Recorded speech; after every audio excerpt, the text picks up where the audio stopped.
Hello and welcome to your Puma 25BHFQ. Coming up to the front here, you do have an extend and retract. This light turns on whenever you use this. Right behind here, you have a 2 to 7-way powering option. And then your 7-way plug storage inlet right underneath there. Coming into your propane here, left to turn on, right to close. This little red will turn green once there's a steady flow of propane coming through the tubes. And then this little pinpoint on the arrow, or this pinpoint on the nozzle will show you which one this is reading. This is gonna be your battery disconnect. Once you turn this off, everything in the camper will shut off. Storage. Freshwater connection. So if you do plan on going somewhere out in the middle of nowhere and you want to take water with you, this is what you're going to want to fill up. Once this is full, you can go ahead and turn on your fresh tank pump, or just going to say a water pump. That'll help push this water through the system, through all the lines inside of your camper.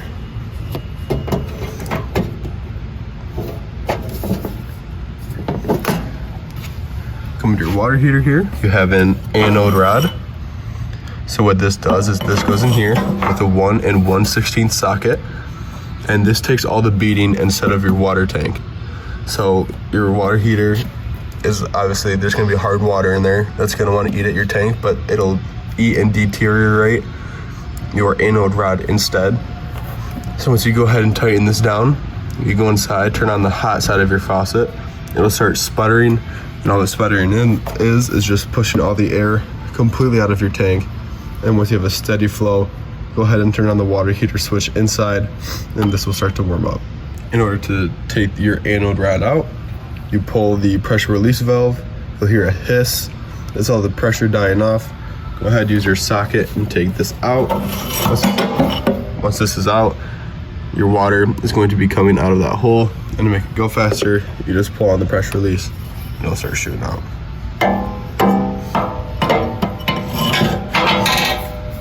Underneath here is gonna be your galley tank. This is gonna be your fresh tank outlet. Go ahead, pull that, and then all the water will empty out of here. You have more storage inside of here. And underneath here is gonna be your sewer system. So you have your gray tank and your black tank on this side. So I would recommend doing the black tank first, and do the gray tank last, because this is going to be your cleanest water. So I'd recommend, if you don't have dirt cans, go ahead and finish it out with the gray tank.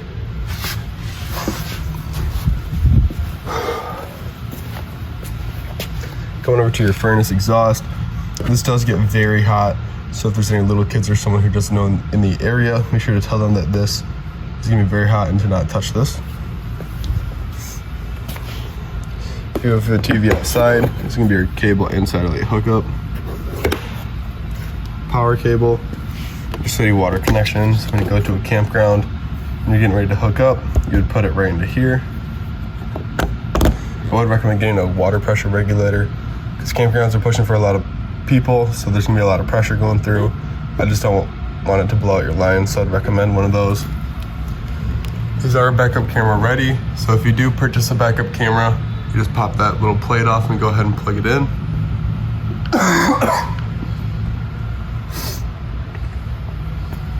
Coming over to your outside shower here, you have a hot and cold side faucet, and then you'll have your little shower head inside of here. For your rear stabilizers here, you have your extend and retract. That's all controlled through here. Here's your LP quick connect, so that feeds gas. Coming to your outside kitchen here, you have your fridge and your stove. This little gas hose that connects into your LP quick connect here. Also, your low point drains are going to be right behind there. Right there. Coming up here, you have your 110 outlets. If you need another TV outside, we're gonna need to plug it in. Here's your TV bracket or mount. I wouldn't recommend putting one here just because it'll flex on this aluminum sidewall and it'll end up warping it. This is gonna be your outside spray port. If you have a little hose, you can plug it right in here and this will just shoot water outside. And then here's gonna be your extend and retract for your front stabilizer jacks. Here's the other side of your storage. And then if you do get another solar panel, you're gonna want this plug in and you can just plug it right into there. For your stairs, you're gonna wanna go ahead and open your door all the way, as this will end up clipping the edge of your door.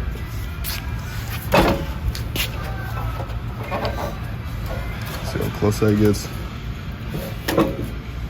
And then, of course, just pull this, make sure it gets behind that little side there. And then to pull it down, pull, grab the handle,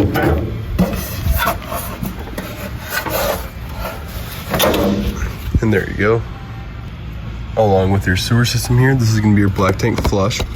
So if you put a pressurized hose into here, this turns on your sprinkler inside of your black tank, which allows you to get the rest of the toilet paper and other crud out of the sides that may be stuck on there. So I would recommend doing your black tank flush second. So I told you earlier that I would recommend doing the black tank and then the gray tank, black tank flush, and then go ahead and do your gray tank. Coming into your unit here, to open the slides, you'll hear a noise when it's fully extended. Obviously it's not going to be that short. I just did that as a demo to show you what it will sound like. Same goes for the outside room. This one just dies out. That's all set. Same for your awning, extend and retract.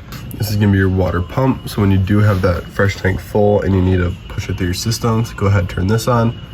For your water heater, once you have a steady flow of water coming out of your hot side of your faucet, go ahead and turn this on. Living room lights, porch light, and awning light. And that's just gonna be that little LED strip. And then for your tanks, everything here has a battery level rating, battery, fresh, black, and then gray.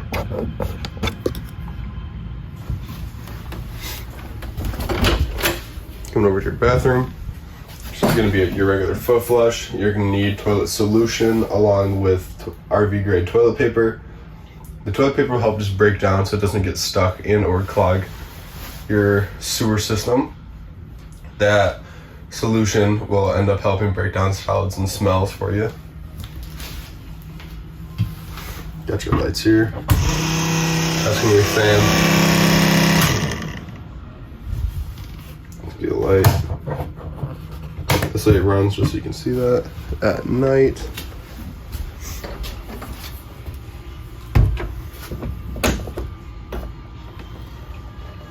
This folds in and out. So you hook it onto there.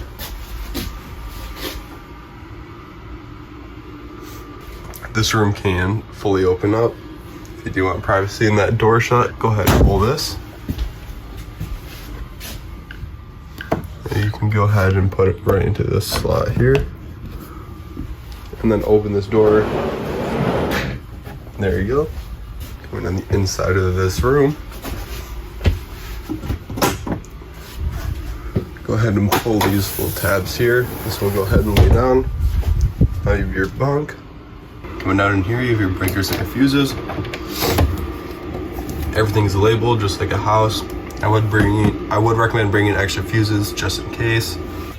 Coming along this side, you have your pantry, TV, radio. Go ahead, all you gotta do is click it, it'll say welcome. And you can choose zone 1, which is inside, and zone 2, which is outside. You can just choose on and off either. Bluetooth, AM, FM, and aux. Click to mute, hold to power off. Coming along this side, far right is gonna be on, time, and then you have your fan speed, and then you have your rock color, and your flame color, and then back again to the far right.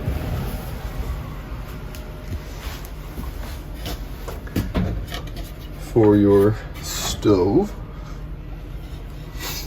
go ahead, turn it on. All you do is push, turn, and then spark to the right.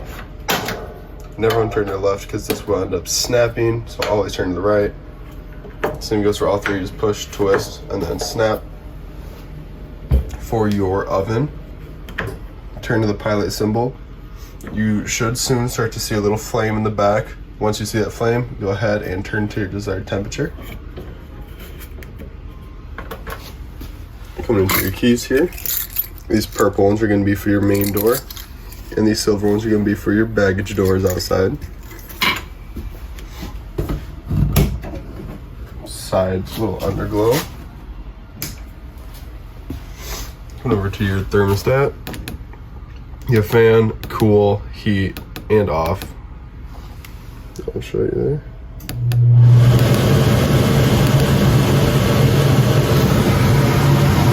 And then you control your temperature through here, and then you also have your fan.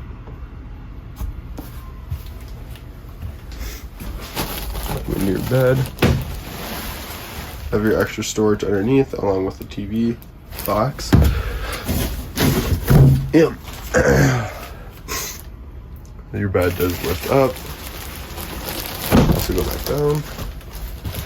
Extra storage space or closet in here.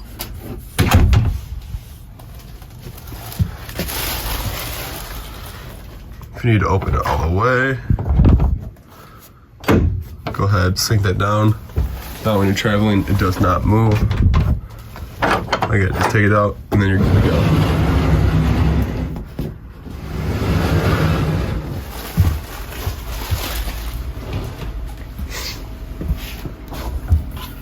For your fridge, your controls are gonna be right up top. One is gonna be cold, 5 is gonna be the coldest. For your freezer, should just be right in the back. You can control it, left is cold, right is coldest or colder. This is how your table turns into a bed. All you gotta do is slide it off these little cleats here, and then take these two poles and stick them in, and then stick them right into the top of your table, and then you're good to go. But this is recommended for travel, just because if it starts to wobble, the poles will end up warping and it'll end up ruining your table. This back room, you are able to section these off. I have a little centerpiece right in the middle that you're able to turn on and off. Same goes for the reading lights in the bedroom. Go ahead and you can section those off as well.